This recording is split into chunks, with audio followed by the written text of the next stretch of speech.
नमस्कार, आप देख रहे हैं पुलिस वाला वेब न्यूज और मैं हूं आपके साथ कंचन। सिंगरौली कांग्रेस नेता भास्कर मिश्रा का देवसर विधायक राजेंद्र मेश्राम के खिलाफ सोशल मीडिया में एक पोस्ट वायरल हो रहा है कि यदि पानी नहीं मिले तो देवसर विधायक अदानी कंपनी का पिछवाड़ा चाट सकते हैं।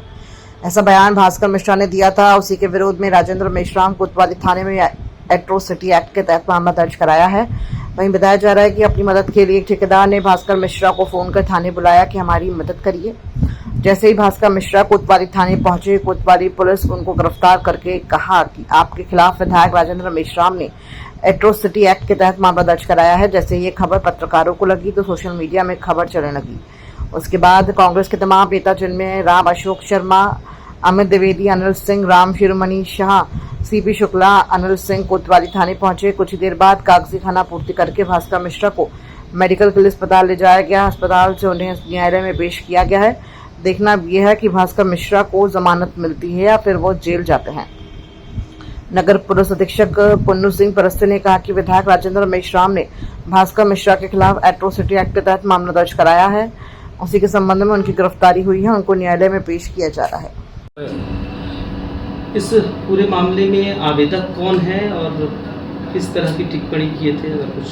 ये इसमें आवेदक, जैसा कि मैंने बताया, देवसर विधायक जी श्री राजेंद्र मेश्राम साहब हैं, इसमें आवेदक हैं और इन्होंने इनके विरुद्ध भास्कर मिश्रा के द्वारा अश्लील एवं आपत्तिजनक बातें सोशल मीडिया में एक जो वीडियो वायरल हुआ है उसमें कही है। क्या उसमें उन्होंने कहा है? कितने मामले दर्ज हैं लगभग ये भास्कर मिश्रा के ऊपर? थाना बैढ़न और जिले के विभिन्न थानों में भास्कर मिश्रा के विरुद्ध 14 मामले पंजीबद्ध हैं, जिसमें 2025 में कुल 5 मामले पंजीबद्ध हुए। किस प्रकार के मामले दर्ज हैं? इसमें गाली गलौज के भी मामले हैं, शासकीय कार्य में बाधा के भी मामले हैं और कोलाहल नियंत्रण अधिनियम के तहत भी इसमें मामले पंजीबद्ध किए गए हैं। इसके अतिरिक्त बलवा के भी इसमें मामले पंजीबद्ध हैं। ठीक है। भास्कर मिश्रा जी सिंगरौली जिले के कांग्रेस के एक अच्छे लीडर हैं और हमेशा वो गरीबों का आवाज़ उठाने का काम करते हैं।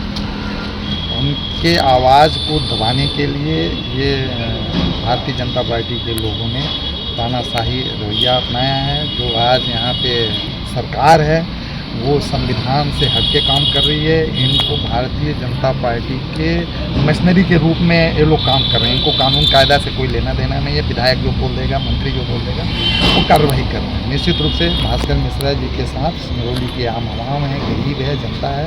जितने भी सड़क दुर्घटनाओं में जिन लोगों की मौत हुई है उनकी सबकी आत्माएँ भास्कर मिश्रा जी के साथ हुई और हम सब लोग जो भास्कर मिश्रा जी के साथ ये अन्याय हुआ है इस चीज़ को बताने के लिए गांव-गांव, घर-घर जाकर बताएंगे। इसका जवाब जो है इस सिंगरौली के लोग देंगे आदरणीय मेश्राम जी को।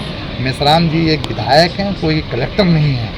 जनप्रतिनिधि को सार्वजनिक स्थानों पे गलतियां करने से बचना चाहिए और करेंगे तो सहने की क्षमता होना चाहिए। अगर किसी ने कहा है कि वो नौकरी कर रहे हैं, ठेकेदारी कर रहे हैं, अदानी में कमीशन खा रहे हैं, तो कहीं सुने होंगे, बोले होंगे, पर इतना बड़ा वो नहीं हो गया। नेताओं के लिए ऐसे शब्दों का इस्तेमाल होता रहता है। जांच का विषय है, जांच करें और उनको मानहानि का दावा करना चाहिए। पर उन्होंने अपना पावर आम आदमी जैसे लगाते, विधायक हैं, हरिजन एक्ट, आदिवासी एक्ट, ये गांव के लोगों को इस्तेमाल किया जाता है, गरीबों के लिए है। कोई विधायक और सांसद क्या लगता है जब सवाल पूछेगा उस पर FIR दर्ज? बिल्कुल, ये जो सही बात बोलेगा, ये माने आवाज़ को दबाने की ये प्रक्रिया है कि वो सिंगरौली के लोगों को लूटते रहें, खून चूसे हैं। अगर उनके खिलाफ कोई बोल देगा तो उसके ऊपर हरिजन एक्ट लगवा देंगे, आदिवासी एक्ट लगवा देंगे, जेल में भिजवा देंगे। पर मैं मेश्राम जी को आगाह करना चाहता हूँ कि ये आपका अंतिम समय है। अब सिंगरौली की कहावत है, चूल्हा सुहारी जो खरी फर गई। जितना अति करना हो आप कर लीजिए। अब दोबारा सिंगरौली के विधायक नहीं बनेंगे। अभी कमलेश्वर पटेल गए थे। आप लोग आए हैं राजनीति से प्रेरित, क्या लगता है? देखिए, ये कांग्रेस पार्टी पूरी भास्कर मिश्रा के साथ में खड़ी है और कांग्रेस पार्टी जब जब प्रदर्शन करती है, चाहे सड़क के मुद्दे हों, चाहे विस्थापन का मुद्दा हो, रोजगार का मुद्दा हो, पक्का मुकदमा होना तय है और इसलिए हम लोग तैयार भी रहते हैं। कहीं ना कहीं ये जो विधायक जी को तकलीफ लगी है, अब लोग इसका पुरजोर विरोध करते हैं और इसका निंदा करते हैं, क्योंकि अगर ये परंपरा सिंगरौली में स्टार्ट हो गई तो सरकार आएगी और जाएगी। तो ये सब सरकारें जाएंगी तो जो जैसा कराएगा उसको रिटर्न वैसा मिलेगा। अगर उन्हें तकलीफ लगी थी तो मेरा तो ये कहना है, और जो मुद्दा इसमें ST-80 बनता नहीं, इसमें उनको मानहानि का मुकदमा करना चाहिए, और उसके बाद अगर पुलिस से मुकदमा नहीं होता तो उनको कोर्ट से मुकदमा दर्ज कराना चाहिए, उनके ऊपर मानहानि करना चाहिए। तो ये जानबूझ के किया जा रहा है। आपने देखा होगा, आप तो 151 की धारा में लोगों को जेल भेज दिया जाता है, जबकि 151 में 2-4 घंटे बैठा के आपको जमानत देने का प्रावधान है। मगर जहाँ जहाँ कांग्रेस के नेता ये सब काम कर रहे हैं वहाँ उनको जेल जाना पड़ रहा है। तो ठीक है, ये परंपरा अगर शुरू हो रही है तो कहीं ना कहीं इसका अंत भी होगा। कांग्रेस सड़क पर उतरेगी? बिल्कुल, हम लोग अभी न्यायालय जा रहे हैं, और न्यायालय में जिला से अगर राहत नहीं मिलेगी तो हम लोग हाईकोर्ट तक जाएंगे, और जब भी आवश्यकता पड़ेगी, आपने अभी देखा ही होगा 10 दिन पहले हम लोगों ने परसौना में चक्का जाम और ये सब कार्यवाही की थी। क्यों कर रहे हैं? हम लोग सरकार को जगाने का काम कर रहे हैं कि आप सड़क बना दो, हमारे लोग इसमें एक्सीडेंट ना हो, सिंगरौली की जनता की मौत ना हो। ये मुद्दा है। अगर ये मुद्दा गलत है तो हमारे ऊपर जितने भी बार मुकदमा दर्ज करने की तैयारी करे सरकार, हम तैयार। विधायक जी ठेकेदारी कर रहे हैं, इसको ज़्यादा बुरा लगता है कंपनियों में?